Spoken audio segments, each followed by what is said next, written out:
a lot of you do. He received his Bachelor of Landscape Architecture degree in 1989 from the University of Illinois at Urbana-Champaign. He received his Master of Landscape Architecture, Land Resources Planning and Design degree in 1992, also from the university. And Mr. Bartlett has served at the Urbana Park District since 1992 and is the current Executive Director of the district, starting in May 1st. His responsibilities include overseeing all of the parks, natural areas, recreation programs, special events, and facilities within the district. He is a past president of the Champaign County Design and Conservation Foundation Board and is currently the Kickapoo Trail Chair for Land Acquisition. He is a registered landscape architect with the state of Illinois, current member of the American Society of Landscape Architects, International Society of Arboriculture, and the American Planning Association. Mr. Bartlett serves as a visiting lecturer on the faculty of the University of Illinois Department of Landscape Architecture. Mr. Bartlett is also the past chair of the Illinois Park and Recreation Association's College and University Relations Committee, and is past chair and vice chair of the City of Champaign Historic Preservation Commission, and also my friend, Tim Bartlett.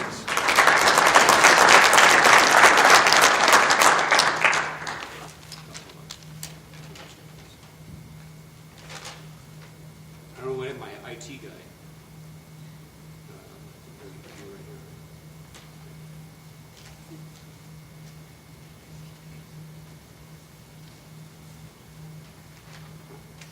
Thanks, George. It's great to be here today. Really appreciate it. It's awesome to see about 12 people at least in the audience that helped on this project. So I have to do a good job of we talk to me after this. Today, what I really wanted to talk about is a little more about the planning and the acquisition side. The development is now coming, and now that we have the trail here. But I do want to kind of give some background and maybe talk a little about some of the success factors we've had. Let's see if we can advance this.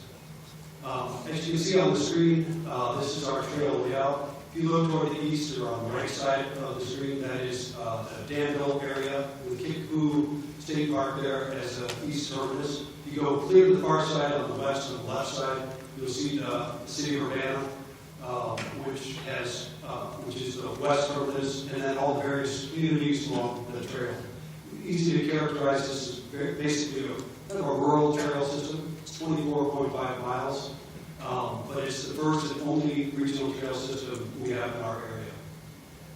Some of the partners, the main partners, obviously are Champaign County Forest Reserve and Vermilion County Conservation District.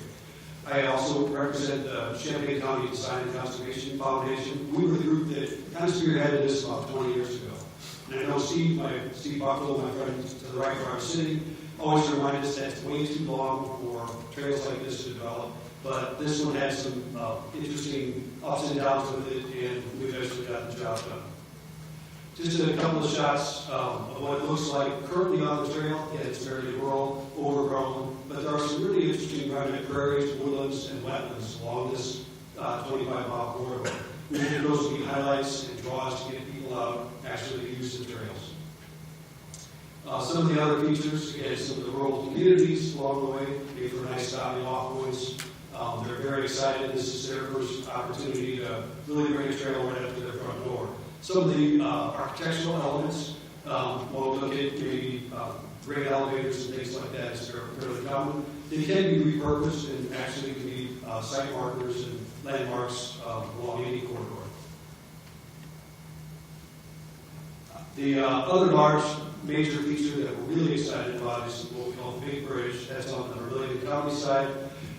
Great news, Vermilion County Conservation District received $2.1 million to start their work on the east side. They're undertaking studies right now on the bridge, developing some engineering protocols for that. And then Champaign County, you may have heard, just recently received, I believe, $1.8 million from the Forest Reserve to begin construction and development on the west side. And again, a few of us have been out on this bridge. I walked with Steve. We got out there. It's really high up. It'll scare the daylights out of you.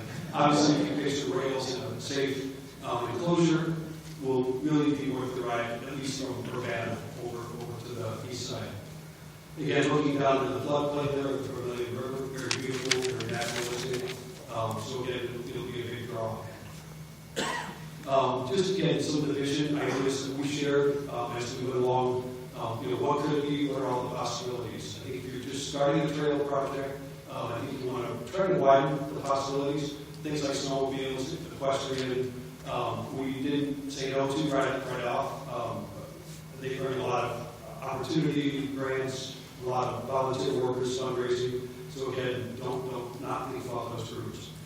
Again, when we cast the wide vision, we wanted to think about things like community, education, preservation, opportunity, natural resources, restoration of our landscapes, sustainability, those kind of things, and they help attract people from different segments.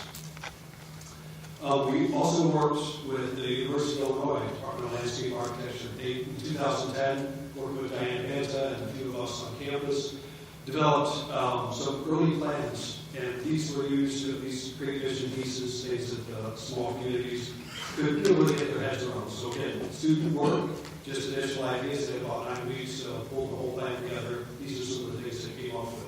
Again, I think this scene here is portrayed in Vivian.